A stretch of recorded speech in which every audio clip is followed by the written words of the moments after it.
Good morning to one and all. Welcome to English online class. Now we discuss about fifth unit poetry. A father to his son, written by Carl August Sandburg. Part 1. So see the lines.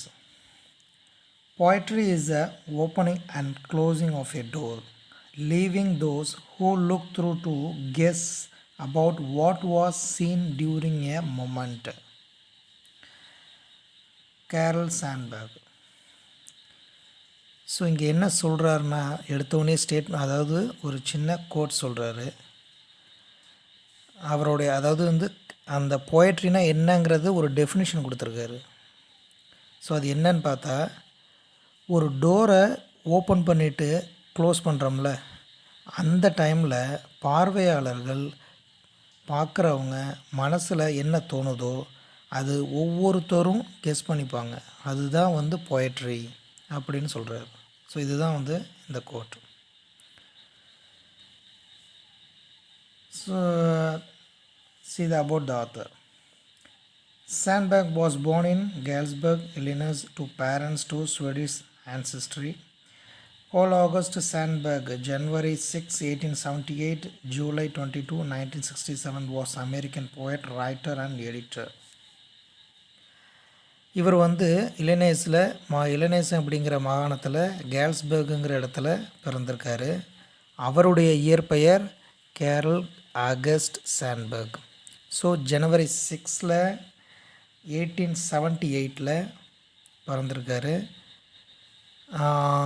July 22 1967 இறந்திருக்காரு. So அவர் ஒரு போயட்டாக இருந்திருக்காரு, ரைட்டராக இருந்திருக்காரு, அதே நேரத்தில் ஒரு எடிட்டரும் கூட. He won 3 Pulitzer Prizes, 2 for his poetry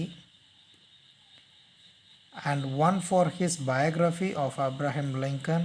During his time, Sandberg was widely regarded as a major figure in poetry for literature,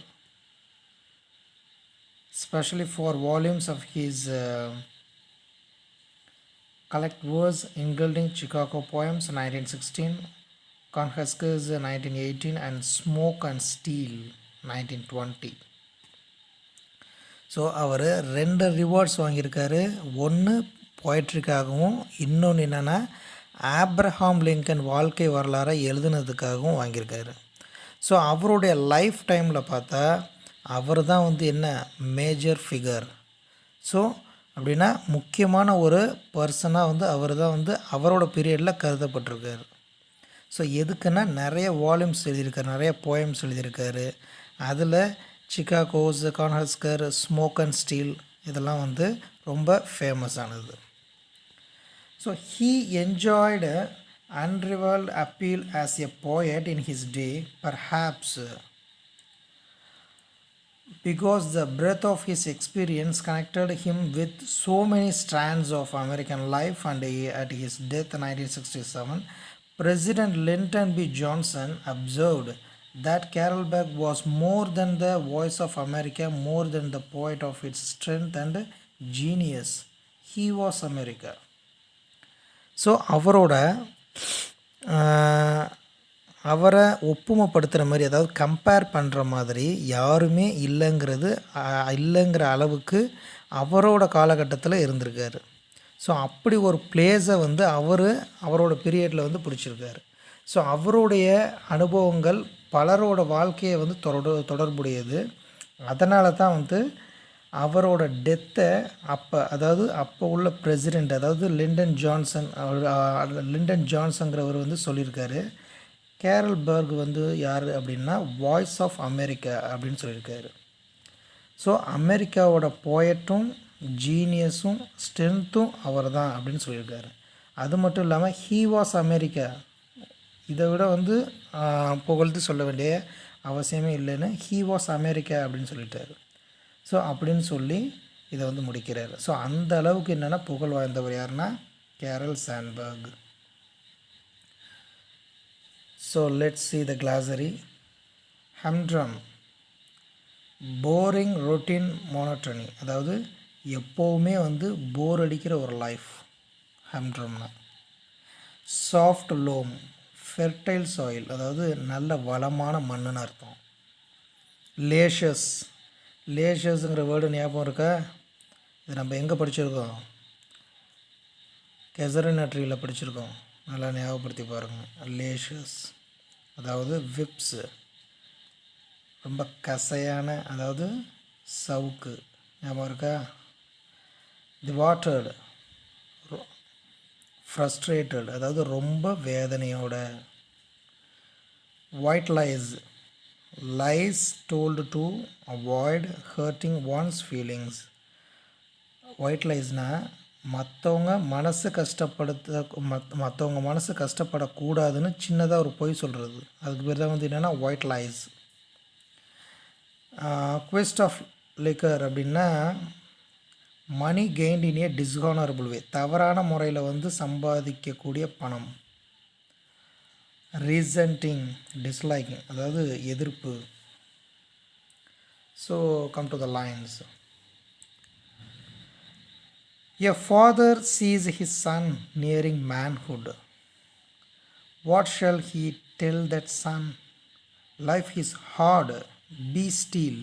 Be a rock.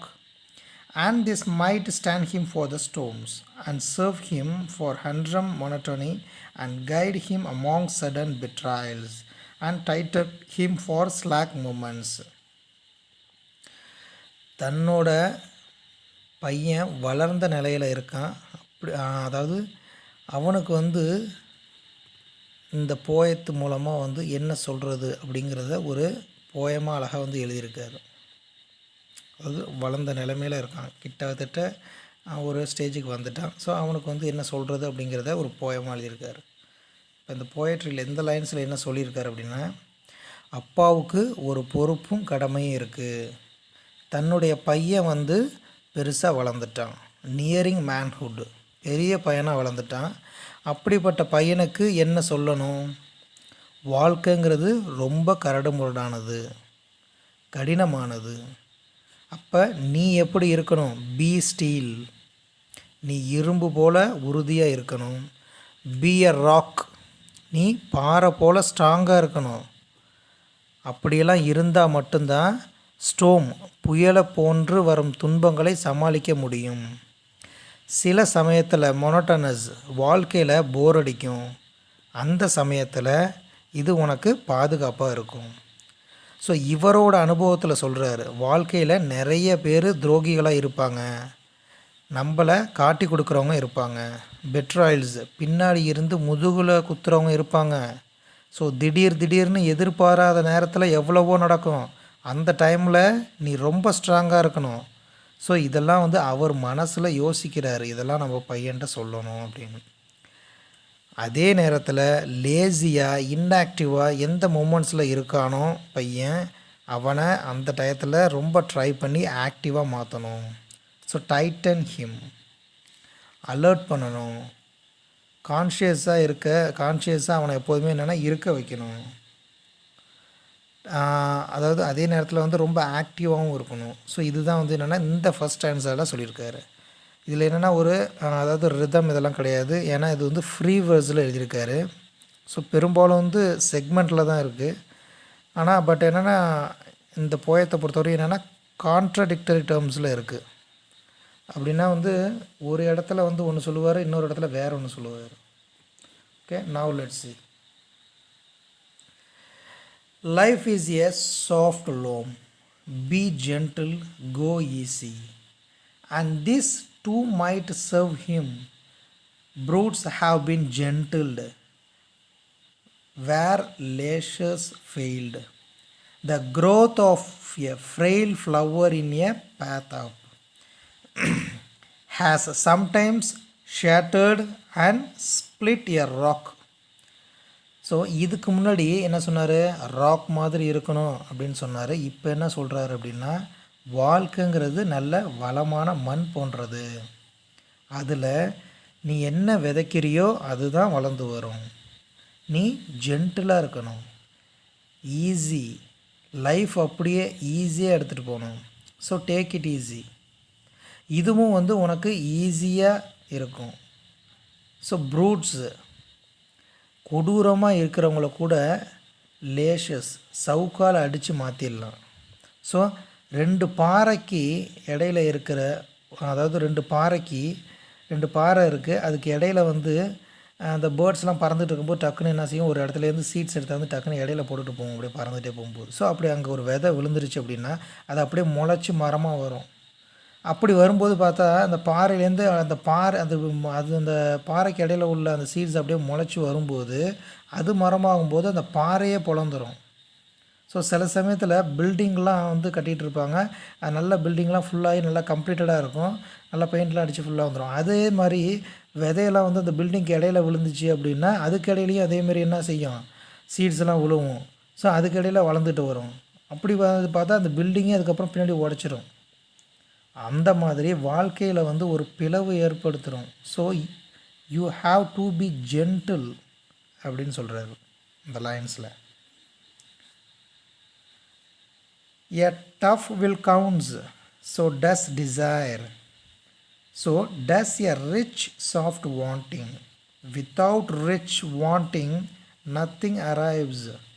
Tell him too much money has killed men and left them dead years before burial.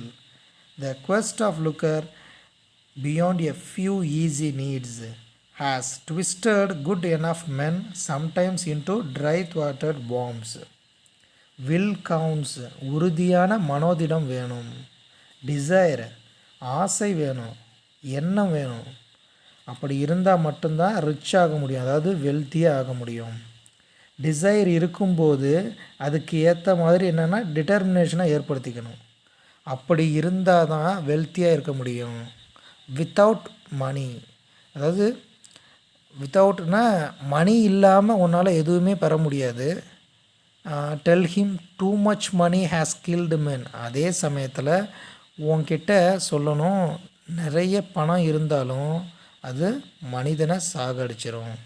பரியல், அதிக பணம் வச்சுருக்கிறவங்க வாழும் காலத்தில் என்ன செய்வாங்க அப்படின்னா நடப்பணமாக இருப்பாங்க. So quest of லக்கர் அப்படின்றது என்னென்னா தவறான முறையில் சம்பாதிக்கக்கூடிய பணம். எப்படின்னா கரப்ஷன் மூலமாகவோ இல்லை ஈஸி வகையில் முன்னேறுங்கிறதுக்காக ஏதாவது தப்பான முறையிலையோ பேராசைப்பட்டு பணத்தை சேர்க்குறவங்க அவங்க வாழ்க்கையில் வந்து எப்படி இருப்பாங்க அப்படின்னா பணத்துக்கு, அதாவது டெட் பாடிக்கு சமமாக தான் இருப்பாங்க.